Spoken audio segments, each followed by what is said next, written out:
घायल तो एक ही मिला है मेरे को जो जिंदा है, बाकी सब बॉडी मिली है। बहुत भारी मन से आया हूं।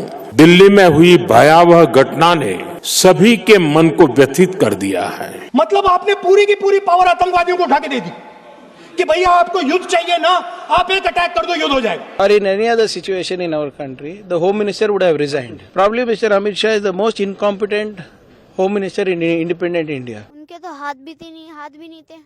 एक हाथ है तो एक पैर है, पैर ही नहीं है तो हाथ भी नहीं है और सर ही नहीं है उनका। दिल्ली के लाल किले में धमाका, डॉक्टरों का नेटवर्क, रिसेंट साजिश और जांच की पूरी कहानी।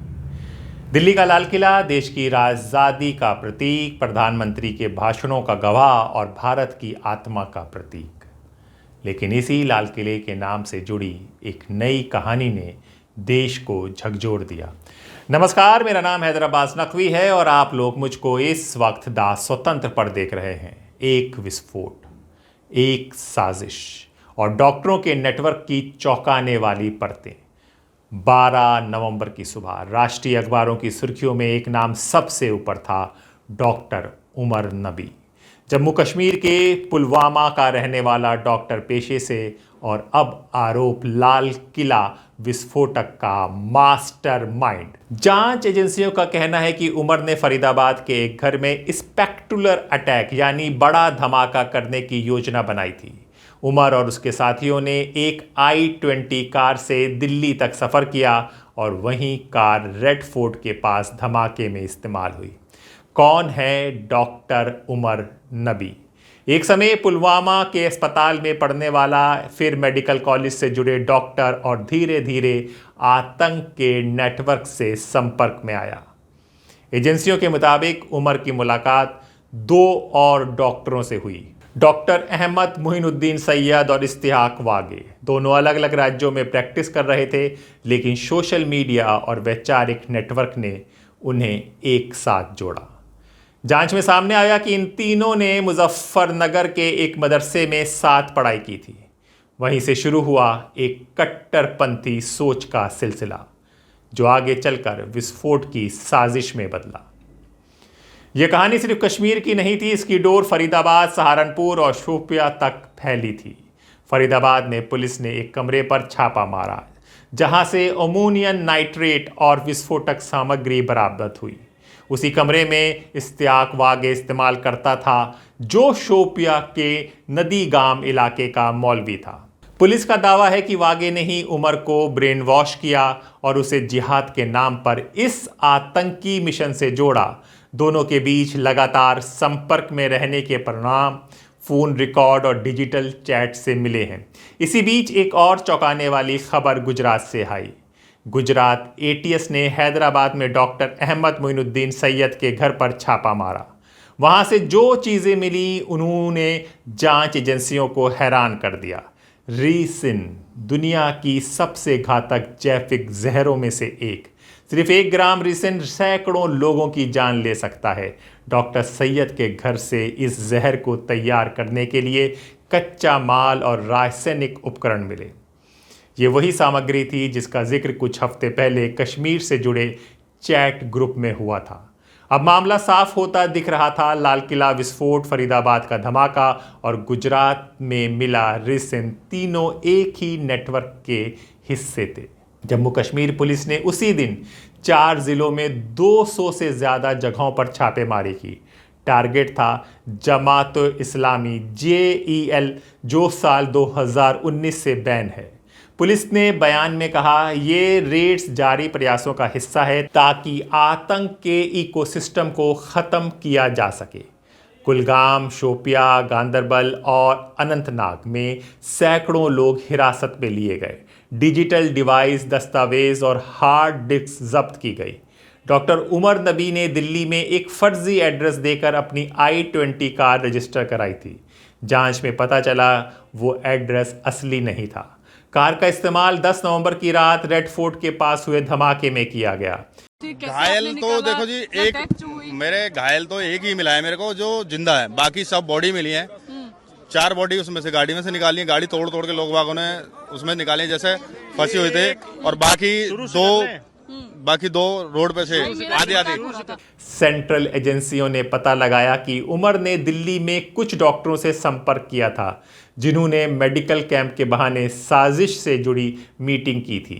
भूटान यात्रा से लौटने के बाद प्रधानमंत्री नरेंद्र मोदी ने इस पूरे मामले की रिपोर्ट ली। कैबिनेट कमेटी ऑन सिक्योरिटी की मीटिंग में उन्होंने कहा, ये आतंकी घटना, हम दोषियों को न्याय के कटघरे में लाएंगे। भारत आतंक के खिलाफ जीरो टॉलरेंस रखेगा। सरकार ने जांच एजेंसियों को राज्य सीमाओं से ऊपर जाकर नेटवर्क को खत्म करने का निर्देश दिया। बहुत भारी मन से आया हूं। कल शाम दिल्ली में हुई भयावह घटना ने सभी के मन को व्यथित कर दिया है। मैं पीड़ित परिवारों का दुख समझता हूं। आज पूरा देश उनके साथ खड़ा है। मैं कल रात भर इस घटना की जांच में जुटी सभी एजेंसियों के साथ, सभी महत्वपूर्ण लोगों के साथ संपर्क में था, विचार विमर्श चलता था, जानकारियों के तार जोड़े जा रहे थे। हमारी एजेंसियां इस षड्यंत्र की तह तक जाएगी। इसके पीछे के षड्यंत्रकारियों को बख्शा नहीं जाएगा। All those responsible will be brought to justice. At the end of the exercise, they say, the government of India says, any act of terror is an act of war. Now, do you understand what this statement is saying? What this statement is saying is that any terrorist now who wants to make India fight a war has just got to do one attack in India. मतलब आपने पूरी की पूरी power आतंकवादियों को उठा के दे दी कि भैया आपको युद्ध चाहिए ना, आप एक अटैक कर दो, युद्ध हो जाएगा। It's craziness. You have taken the entire idea of deterrence and turned it upside down. Right? So today, no, one second, you're laughing. Tell me something. The next terror attack that happens, what will you do? What will you do? You'll attack Pakistan again? So now, the moment they know that you're going to attack Pakistan, they just have to do a terror attack and they know you're going. So, this government is clueless even about what deterrence means. Right? This government is clueless about what political will means. This government is clueless about what it means to let the army, air force, navy fight. अब तक की कार्रवाई में doctor Umar नबी मुख्य आरोपी गिरफ्तार, इस्तियाक वागे मौलवी हिरासत में, doctor Ahmad Moinuddin Sayyed recent case में गिरफ्तार और अन्य डॉक्टर और सहयोगी पूछताछ जारी है। Country or in any other situation in our country, the Home Minister would have resigned. Probably Mr. Amit Shah is the most incompetent Home Minister in independent India. Manipur happened, Delhi riots 2020 happened, Pahalgam happened, Pulwama happened. The country is in utter chaos. The Home Minister goes to Bihar and other places and openly says that Bangladeshis are coming in. Openly says terrorism is on the rise. Then what is he doing? In any other state, he would have been thrown out of the cabinet, in any other country. But he is indispensable because he shares all the secrets of Mr. Modi. I mean, why is he not being held accountable? Why is the Home Minister of India not being held accountable? Is he there only to dislodge state governments? Is he there only to do politics? If he is going to do only that, let him get back to his party fold. What is the point of being the Home Minister of India and at what cost? How many more lives should be lost to his incompetence? Sir, you said directly Amit Shah only responsible. Who is the Home Minister, sir? Is Mr. Rahul Gandhi the Home Minister? Is Mr. Kharge the Home Minister? How come that any time any of these incidents happen, the opposition has to answer? Then what is the BJP doing? What is the BJP government doing? How are people coming into India? Why are the borders so porous? How is all this happening? Have you got answers for Pahalgam yet? Have you got answers for Pulwama yet? Have you got answers for Manipur yet? How many times has the Prime Minister visited Manipur? What happened to Delhi? Yeah. And who's responsible then? Is the opposition responsible for this or the Home Minister? NIA, Delhi police special cell और Jammu Kashmir police तीनों मिलकर इस case की जांच कर रहे हैं। फरीदाबाद और सहारनपुर से कई लैपटॉप और मोबाइल जब्त किए गए, जिनसे आतंकी नेटवर्क के विदेशी फंडिंग के लिंक सामने आए हैं। ये मामला सिर्फ एक विस्फोट का नहीं या एक साजिश नहीं, बल्कि एक चेतावनी है कैसे शिक्षित वर्ग भी कट्टरपंथ के जाल में फंस सकता है। और मैं उनके लफ्ज पढ़ना चाहती हूं, क्योंकि उन्होंने कहा कि इस पूरे समय जब 1 घंटे के लिए चुन चुन कर भारतीय नागरिकों को मारा जा रहा था, इस पूरे समय उसे एक सुरक्षाकर्मी नहीं दिखा, एक सैनिक नहीं दिखा।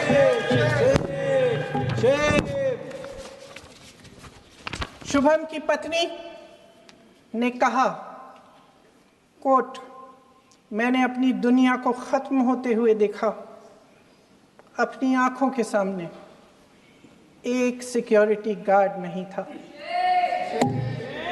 मैं ये कह सकती हूं कि देश ने, सरकार ने हमें वहां पे अनाथ छोड़ दिया था।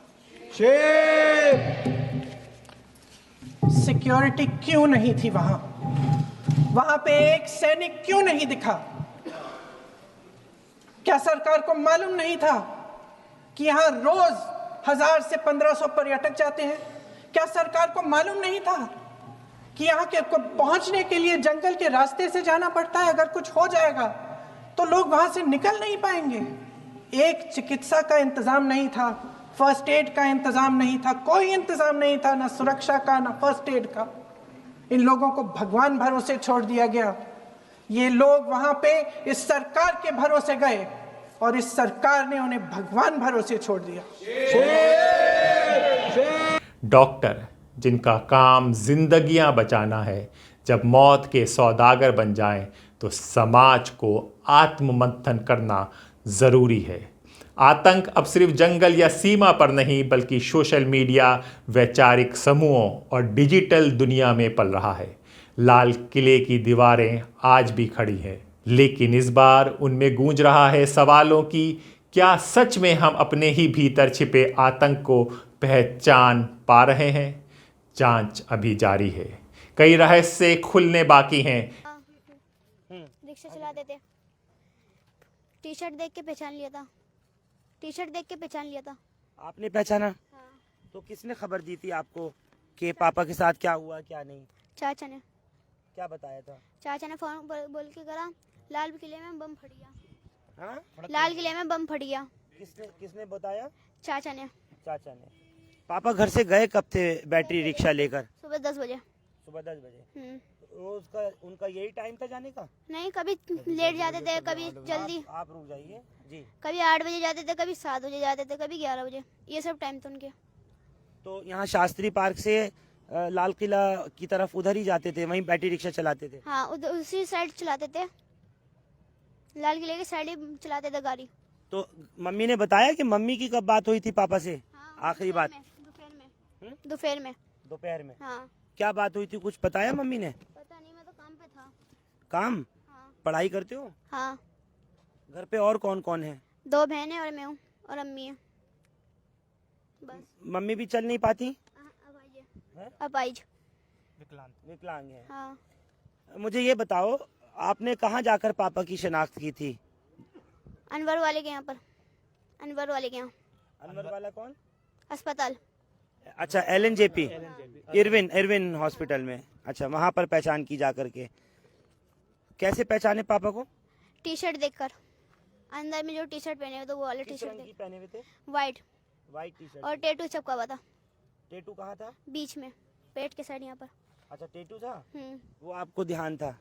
तो पापा के शरीर पे और भी चोटें कई जगह लगी हुई थी क्या? नहीं, छोटे वोटे कहीं नहीं थी, सही थे बिल्कुल। मतलब जहाँ ब्लास्ट हुआ था, जहाँ डेथ हुई है पापा की, उस जगह पर लोगों की बहुत चोट आई है ना? तो पापा की कहाँ चोट थी?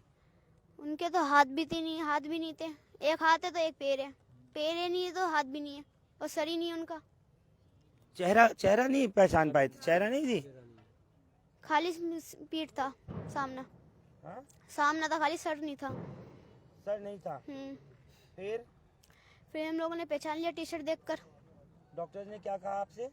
डॉक्टर ने कुछ भी नहीं बोला। पुलिस वालों ने बोला हाँ यही है, जो अभी लेके आए थे 3 बजे करीब लेके आए थे। पापा की बैटरी रिक्शा किसके पास है? पता नहीं, अब तक तो वो जल गई होगी। पापा के शरीर में जला हुआ था ना कुछ। जला हुआ दिख रहा था? जला हुआ दिख रहा था सब कुछ साफ? हाँ, जला हुआ था, जला हुआ दिख रहा था सब। तो गाड़ी भी जल गई होगी।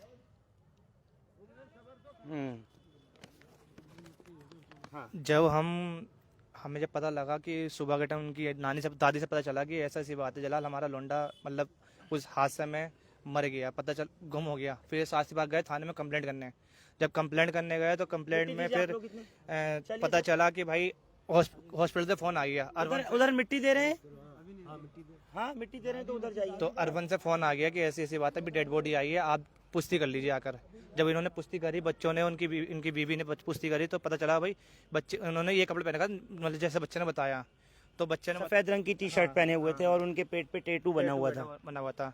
तो सिर्फ ना उनका सर है, एक हाथ नहीं, एक टांग नहीं है। अच्छा, हाँ, एक हाथ नहीं, एक टांग नहीं है उनकी, बिल्कुल मतलब समझ लो कि बिल्कुल देखने लायक नहीं है, इस तरह की कंडीशन है। अब हम ये चाहते हैं कि इन बच्चों को देखे सरकार मदद करे, मुआवजा दे, जो सरकार से बनता है, जो सरकार ने ऐलान करा है 10 लाख का, जो मुआवजे का ऐलान करा वो, हाँ मुआवजे का जो ऐलान करा वो इनको समझे, क्योंकि बीवी तो विकलांग थे, बच्चे छोटे छोटे हैं। फरहान भाई बताइए क्या करेंगे अब लोग, क्योंकि इन ऐसे हादसे में कई लोग मरे हैं, एक नहीं कई मरे हैं। अब उन सबको कौन समझेगा?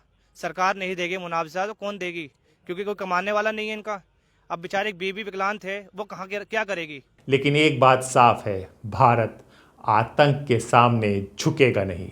सरकार का संकल्प है, एजेंसियों की जांच और समाज की सजगता यही मिलकर तय करेंगे कि लाल किला फिर शांति और आज़ादी की आवाज़ बने। जो भी होगा आपको द स्वतंत्र पर दिखाया जाएगा। अपने दोस्त हैदराबाद नकवी को इजाज़त दीजिए, फिर होगी मुलाकात एक और खबर के साथ। तब तक के लिए नमस्कार।